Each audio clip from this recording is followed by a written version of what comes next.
আজকের বড় খবর, ইরানের ভয়াবহ গজব নেমে এলো। পুল বা সেতু ভাঙার বদলা সুদে আসলে মিটিয়ে দেওয়া হয়েছে। সংযুক্ত আরব আমিরাতে মার্কিন স্টিল মিল এখন ধ্বংসস্তূপ। ইসরায়েলি অস্ত্র তৈরির কারখানা পরিণত হয়েছে জাহান্নামের ইন্ধনে। ১১২ ফুট গভীর গর্ত তৈরি করে ইরানের মিসাইলগুলো পশ্চিমাদের দম্ভ ধুলোয় মিশিয়ে দিয়েছে।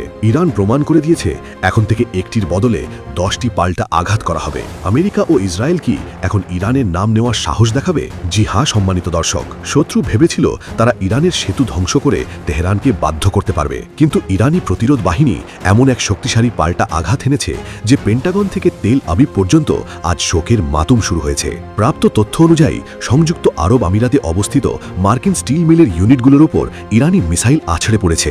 সেখানে হওয়া বিস্ফোরণে মাটিতে ১১২ ফুট গভীর গর্ত তৈরি হয়েছে। এই ধ্বংসযজ্ঞ এতটাই ভয়াবহ ছিল যে মার্কিনীরা সামলে ওঠার সুযোগটুকুও পায়নি। দর্শক, অন্যদিকে ইসরায়েলের সেই অত্যাধুনিক অস্ত্র তৈরির কারখানাও এখন ধ্বংসস্তূপে পরিণত হয়েছে।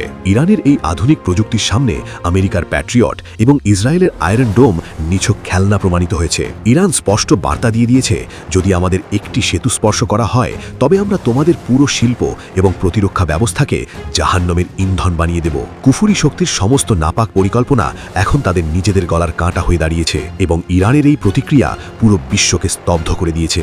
সম্মানিত দর্শক, এটি সেই শিক্ষণীয় পরিস্থিতি যা বিশ্ব শক্তিগুলোর অহংকারকে ধুলোয় মিশিয়ে দিয়েছে। ইরানের এই দুর্দান্ত পাল্টা আক্রমণ প্রমাণ করেছে যে ইসলামী প্রতিরোধ বাহিনী এখন কেবল প্রতিরক্ষা নয়, বরং আক্রমণাত্মক অবস্থানে চলে এসেছে। পশ্চিমাদের সমস্ত নিষেধাজ্ঞা এবং হুমকি ইরানি মিসাইলের গতি থামাতে ব্যর্থ হয়েছে।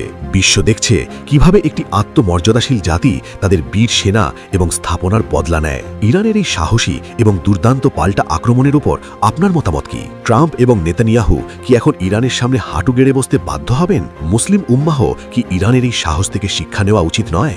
নিজের মতামত কমেন্ট সেকশনে অবশ্যই জানান। ভিডিওটি লাইক ও শেয়ার করুন এবং হকের এই আওয়াজ বিশ্বের প্রতিটি কোণায় পৌঁছে দিতে আমাদের পেজটি ফলো করতে একদম ভুলবেন না।